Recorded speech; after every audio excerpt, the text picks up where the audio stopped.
The wind carried the smell of rain, but the sky was still dry, painted in the colors of a dying sun.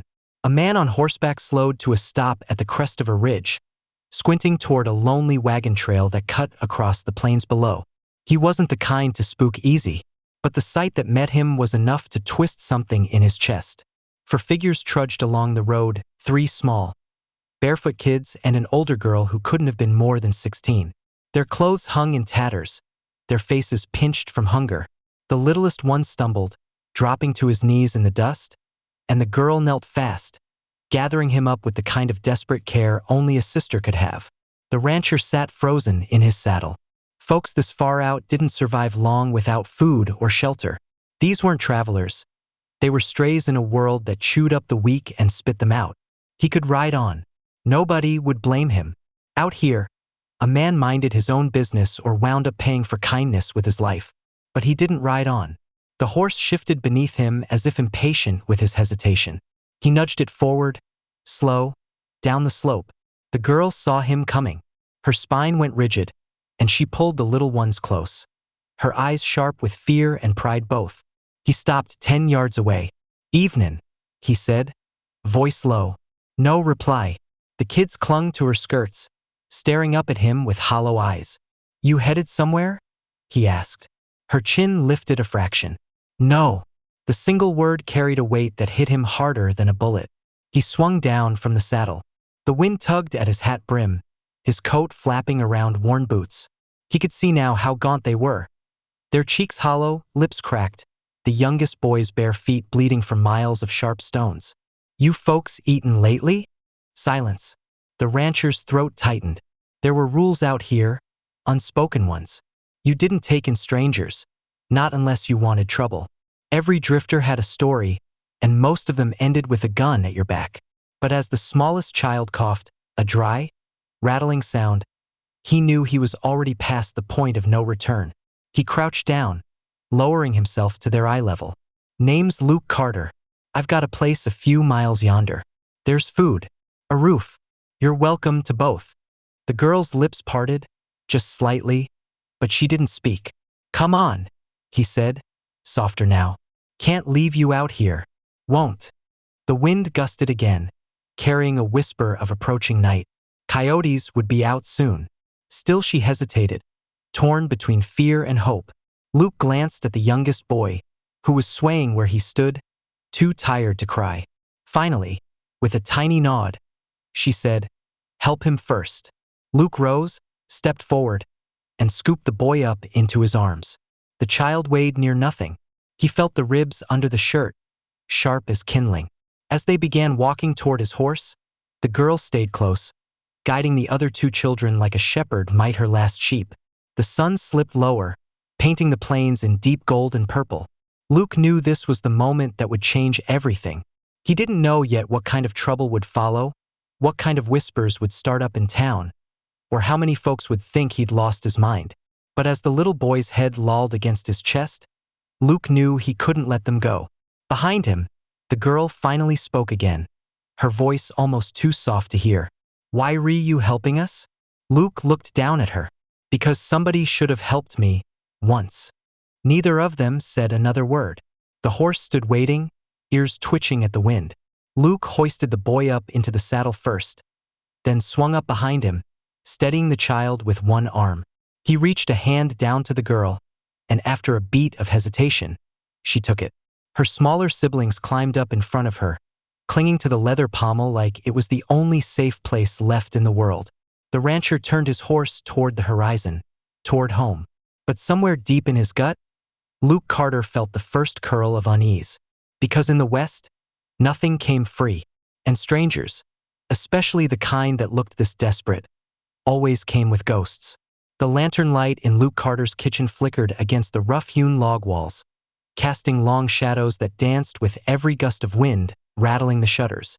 The smell of cornbread and beans filled the room, a simple meal but a feast to the 4 strangers seated at his table. The children ate with the quiet desperation of those who hadn't had a real meal in days. Luke leaned against the counter, arms folded, watching them. The littlest boy shoveled beans into his mouth with both hands until the girl, his sister, stilled him with a gentle touch.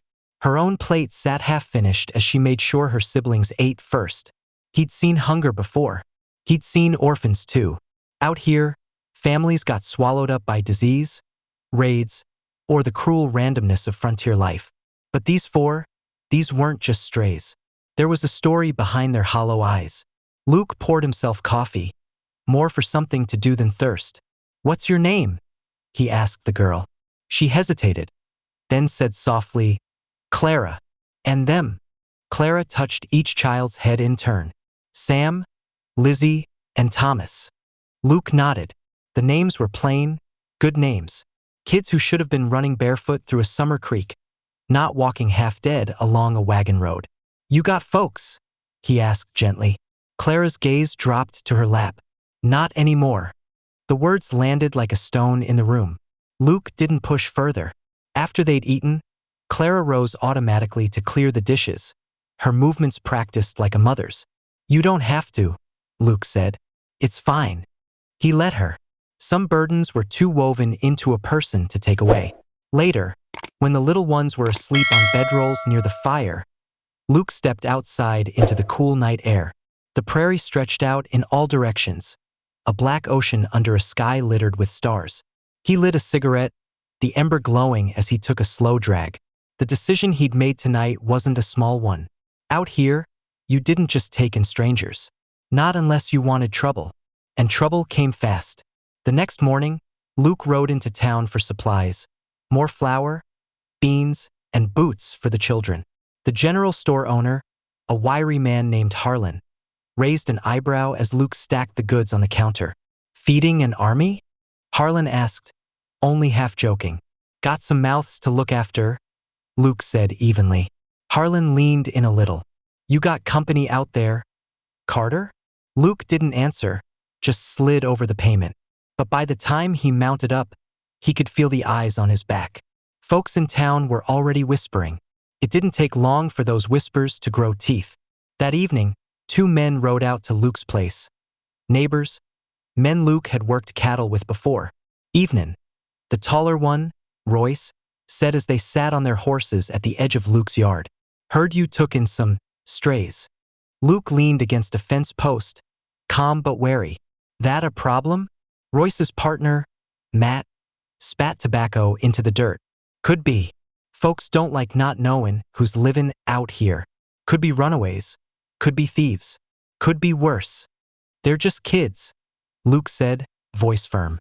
"Kids don't get out here alone," Matt shot back. "Somebody's gonna come lookin'.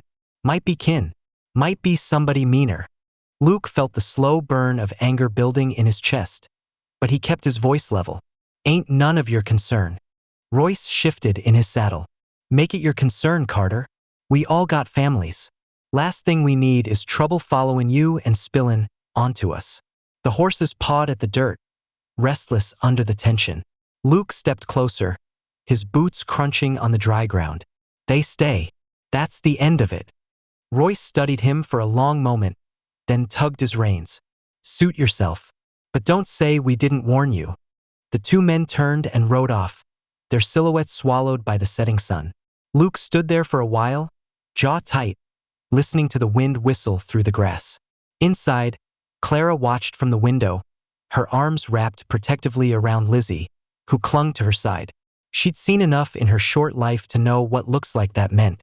Luke came back inside, hung up his hat, and met Clara's gaze. "You don't have to worry," he said quietly. Clara didn't reply. She just held his eyes for a moment, as if trying to decide whether to believe him. But outside, far off in the night, a lone coyote cried, a sound that felt like a warning carried on the wind. The days that followed carried a strange quiet, the kind that feels like the world is holding its breath. Luke tried to keep things normal, teaching Sam to toss hay to the horses, letting Lizzie gather eggs from the henhouse while Clara watched close by. For a while, it almost felt like they belonged. But the prairie has a way of reminding folks how small and fragile peace can be. It started with smoke on the horizon, a thin column rising straight into the blue sky.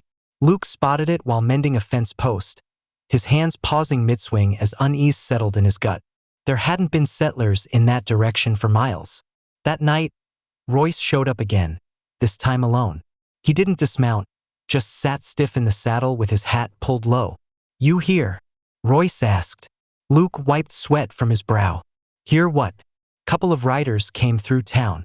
Said a man's been a skin around for a girl with 3 kids. He ain't the kind you say no to. Luke felt the air turn heavy. "You tell him anything?" Royce shook his head. "Not yet. But folks are nervous. They think maybe you brought trouble to their doorstep. Some of 'em are talking about paying the man to take the kids off your hands before things get ugly." Luke's jaw tightened. "That ain't happening." Royce met his eyes for a long moment. "Then you best be ready, Carter. If he comes, he won't be a skin polite." As Royce rode off, Luke stood in the fading light, his mind churning. Whoever this man was, he was close and determined. That evening, after the children had gone to bed, Clara sat by the fire, her knees drawn to her chest. The glow lit her face, making her look even younger. Luke sat across from her, boots planted firm on the floor. "Clara," he said softly, "who's looking for you?" She didn't answer right away. Her fingers twisted the hem of her dress, knuckles white. Finally, her voice broke the silence. "He's our uncle. Took us after Ma and Pa died. Said we owed him for keeping us." Luke's stomach sank. "What did he do?" Her eyes glistened, but she didn't cry. "Worked us like animals. Beat Sam when he couldn't keep up. Sold everything Ma left us. When he said he was going to take Lizzie." She stopped, the words catching in her throat. Luke leaned forward, his voice low but steady. "So you ran?" Clara nodded. "Barely. I had to." Luke stared into the fire, his hands curling into fists. He'd known men like that, men who thought power made them gods. The next morning, Luke woke before dawn. As he saddled his horse, Clara stepped outside, her face pale in the early light. "You're leaving?" she asked. "Just riding out. Need to see who's on the trail." "You'll find him." Luke met her gaze. "Maybe." He rode for hours, following the faint signs, hoof prints in the dry dirt. A scrap of tobacco paper caught on a thorn bush. The man wasn't far. As Luke turned back toward home, the wind shifted. He heard it before he saw it, the rhythmic drumming of hooves. He stopped, scanning the ridgeline. A lone rider sat silhouetted against the sky, still a stone. Even at that distance, Luke could feel the weight of the man's stare. The rider turned his horse and disappeared over the ridge. Luke's stomach dropped. They weren't waiting for morning. By the time he returned to the ranch, the sky was burning red with sunset. Clara stood by the barn, clutching Thomas to her chest, her face pale with fear. "They're close," Luke said. Clara swallowed hard. "He'll come tonight." Luke looked out at the horizon, where the last light was fading fast. The prairie was too quiet. It was the kind of quiet that came before a storm. The night felt heavier than usual, the wind pressing against the walls like it carried secrets with it. Luke had bolted the doors, set the rifle by the hearth, and checked the lanterns twice. The children lay curled together under blankets near the fire, their breaths shallow but steady. Clara sat awake, her knees drawn up, eyes fixed on the dancing flames. Luke poured 2 mugs of coffee, setting one in front of her. "You should try to rest," he said. "I can't." Her voice was barely above a whisper. He didn't push her. Instead, he sat across from her, elbows on his knees, fingers laced together. After a long silence, Clara said, "He used to sit just like that, elbows on his knees, after Pa died." Luke looked up, surprised. "My Pa," she added softly. He wasn't strong like you, but he tried, always tried." Luke swallowed, his throat suddenly tight. "You remind me of him," Clara said. "How you look at Sam, like he's worth something." Luke leaned back slowly. "He is worth something." Her eyes glistened. "He don't believe that. Not after what our uncle did to him." The fire popped, and for a while, neither of them spoke. Then Clara's voice broke again. "I can't let him take them. I'd rather die first." Luke's gaze softened. "Ain't nobody talking, you or the kids." Clara finally looked at him, really looked at him, and in her face was a mix of terror, hope, and exhaustion. You don't even know us, she whispered. Don't need to. The words sat between them, simple and unshakable. A soft sound drifted in from outside, the faint creak of saddle leather. Luke stiffened. He stood, moving to the window, careful not to disturb the children. In the pale moonlight, he saw them, 3 riders, dismounting just beyond the fence. Luke turned back to Clara. Wake Sam. Get him ready to ride, just in case. She obeyed without question, shaking Sam gently awake. Lizzie stirred too, her eyes wide with confusion and fear. Luke stepped outside into the cold night air, the rifle loose in his hands.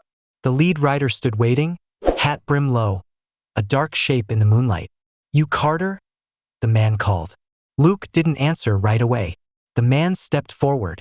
Those kids belong to me. Luke's grip tightened. They don't belong to nobody. You don't know what you're meddling in, the man warned. Don't need to. A pause hung between them, long and brittle. Inside the cabin, Clara pulled her siblings close, her heart pounding so hard it hurt. Luke's voice finally cut through the night, steady and firm. They're staying with me. The man's hand slid toward the revolver on his hip. Luke shifted his stance, the rifle barrel glinting faintly in the moonlight. Everything went still, like the land itself was holding its breath. Then a sound broke the silence. Not a gunshot. A voice small, trembling, but clear. Please don't take us. It was Sam, standing barefoot in the doorway, eyes huge in the lamplight. The man froze. Luke didn't look back, but he felt the weight of that moment. How one child's voice had turned the air heavy with something even stronger than fear. The man's jaw tightened. His hand stayed on his revolver, but he didn't draw. You got no idea what you're signing up for, he growled. Maybe I do, Luke said. The riders didn't move. Not yet. But the night felt like it was teetering on the edge of something irreversible. The standoff stretched long enough for the cold to bite through Luke's coat. No one moved. The prairie was silent but for the restless snort of the horses and the soft creak of saddle leather. The man's eyes shifted briefly to Sam, still standing barefoot in the doorway. There was something in that boy's face, fear, yes, but also a quiet plea that even the hardest man would recognize. Luke took one small step forward, keeping the rifle steady. Turn around. Go home. This ends here. For a moment, it seemed like the man might draw. His fingers hovered at the grip of his revolver, his jaw set tight. Then, with a sharp exhale, he pulled his hand away.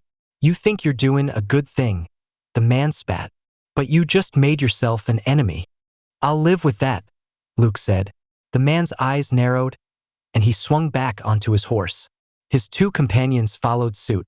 Without another word, they turned and rode off into the darkness, their hoofbeats fading into the vast silence of the prairie.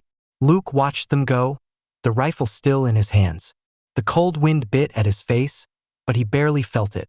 The tension that had held him rigid slowly began to drain away, leaving him feeling hollowed out and weary. He stood there for a long time, listening to the night, until the last echo of their departure was gone. He went back inside. Clara was still by the fire, her face etched with exhaustion, but her eyes held a flicker of something new, relief, and perhaps a fragile hope. Sam was back under the blankets, Lizzie curled against him, both fast asleep. Thomas was still in Clara's arms, his small hand clutching her shirt. Luke put the rifle back by the hearth. He poured himself another coffee, this time drinking it slowly, letting the warmth spread through him. The cabin was quiet again, but it was a different kind of quiet now. A peaceful quiet, not the tense silence of waiting. Clara looked up at him. They're gone. They're gone, Luke confirmed. He sat down across from her again, the firelight dancing between them. You did good, Clara. Real good. A small, tired smile touched her lips. You too, Luke. He nodded. He knew this wasn't the end of their troubles. Life on the prairie rarely was. But for tonight, they were safe. For tonight, they had a roof over their heads, food in their bellies, and a fragile, hard-won peace. As the first hint of dawn painted the eastern sky, Luke looked at the sleeping children, then at Clara, who had finally drifted off, her head resting against the wall. He knew he'd made the right choice. He'd found something worth fighting for, something worth protecting. And in the vast, unforgiving West, that was a rare and precious thing indeed.